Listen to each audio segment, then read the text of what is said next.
Hi everybody, this is Angelo Quinones, and this is a good example of lithos and petros.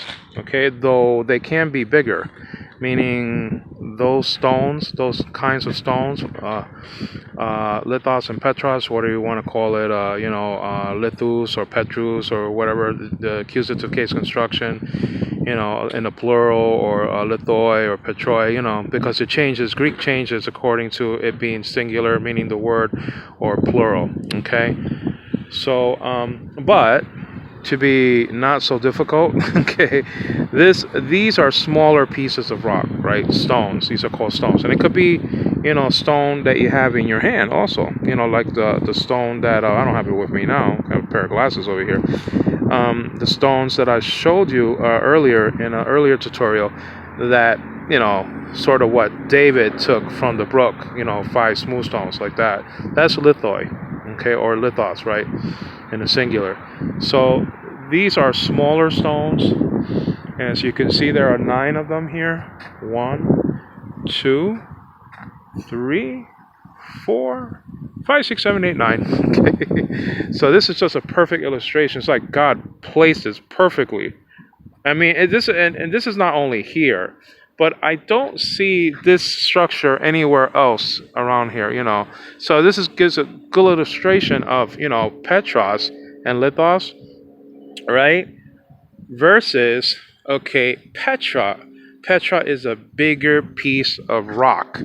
Okay, sometimes it's called a cliff. Kennethan uses the word Petra, okay, when he's talking about cliff. At least three out of the 4 times that he uses Petra.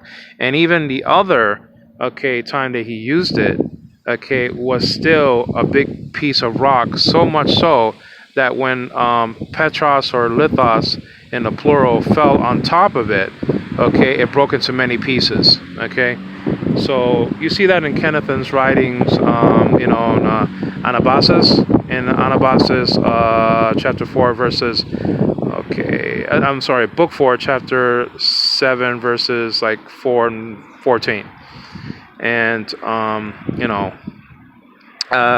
book 1. I believe book 1, chapter 2. You see it also, I think, there.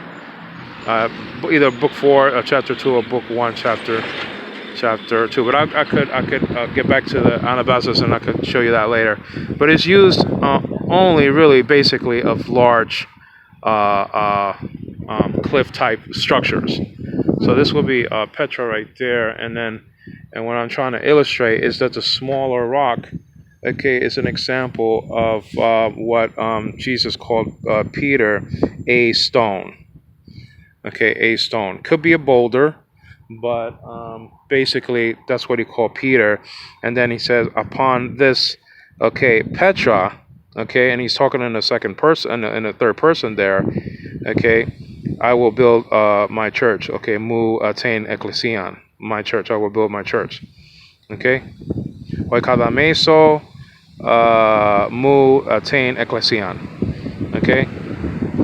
So what I'm trying to say is no man, I don't care what century he's from, I don't care who he is, okay, no man except for Jesus Christ is the chief cornerstone, is the main foundation of the church. No man. That's including the Papa. There's no such thing. There's not supposed to be a Papa. One man controlling the church. No. Christ, the Lord, is the ruler and the Lord over the church. It's not the Papa, it's not the Pope, it's not anybody else. It's not a pastor, it's not a preacher, it's not Charles Taze Russell, it's not Joseph Smith, okay? Less them, okay? You know what I'm saying? There's supposed to be one foundation, chief cornerstone, and there is Jesus Christ.